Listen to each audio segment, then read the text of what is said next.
क्या परमेश्वर मेरे पापों को क्षमा करेगा? अगर ये सवाल आपका भी है तो ये वचन आपके लिए है। आप पढ़ सकते हो यशाया 1:18 में परमेश्वर कहता है, आओ हम आपस में वाद विवाद करें, चाहे तुम्हारे पाप लाल रंग के हो तो उसे हिम के समान उजला करूंगा, और चाहे अर्गवानी रंग के हो तो भी मैं उसे श्वेत कर दूंगा। परमेश्वर बोल रहे आओ वाद विवाद करते हैं। क्या है वाद विवाद प्रभु? ये प्रभु कहता है आओ मुझसे बात करो, मुझे बताओ तुमने क्या पाप किए हैं और मैं उसे क्षमा करूंगा। जब पाप करते हैं ना, हम परमेश्वर के पास नहीं जाते। ये हमारी सबसे बड़ी प्रॉब्लम है। जब आदम से पाप हुआ ना, वो छिप गया। सोचो, आदम हर दिन परमेश्वर की उपस्थिति में चल रहा था, और जब उससे पाप हुआ वो परमेश्वर से छिप गया। पाप हमें परमेश्वर से दूर लेके जाता है। पाप हमें परमेश्वर की उपस्थिति से दूर लेके जाता है। आपको पता है परमेश्वर ये नहीं चाहता कि मेरा बेटा मेरी बेटी मेरी उपस्थिति से मुझसे दूर हो जाए करके। इसलिए परमेश्वर कहता है आओ वाद विवाद करते, आओ बात करते हैं। हमारे पाप कोई भी रंग के क्यों ना हो, चाहे कैसे भी क्यों ना हो, मैं उससे क्षमा करूंगा। जैसे पूरब से पश्चिम जितनी दूर है उतने ही दूर मैंने तुम्हारे पापों को फेंक दिया है। मैंने अपने पीठ के पीछे तुम्हारे पापों को फेंक दिया है। परमेश्वर बोलते हैं मैं मुड़ के देखूंगा भी नहीं उन पापों को। इतनी दूर फेंका है, मैं उसे याद भी नहीं करता। पता है पाप हमें परमेश्वर याद नहीं दिलाता, शैतान याद दिलाता है। क्यों याद दिलाता है पता है? ताकि हम परमेश्वर की उपस्थिति से परमेश्वर से दूर जाए करके। परमेश्वर हमेशा उसका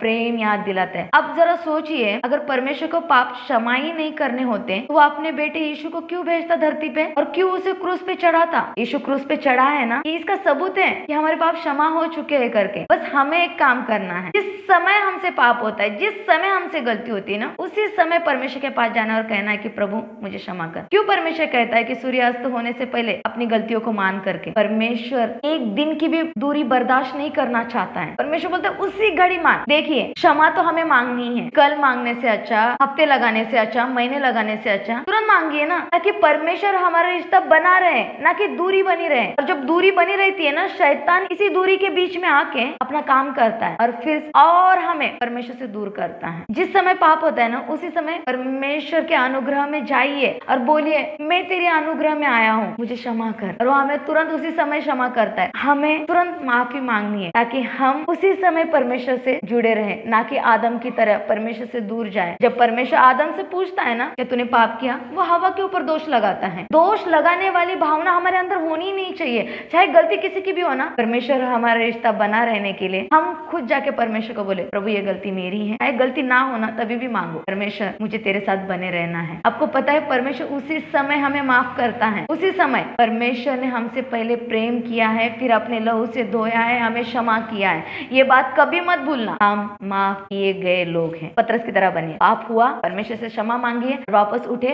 और परमेश्वर के काम में लगे रहे। God bless you all.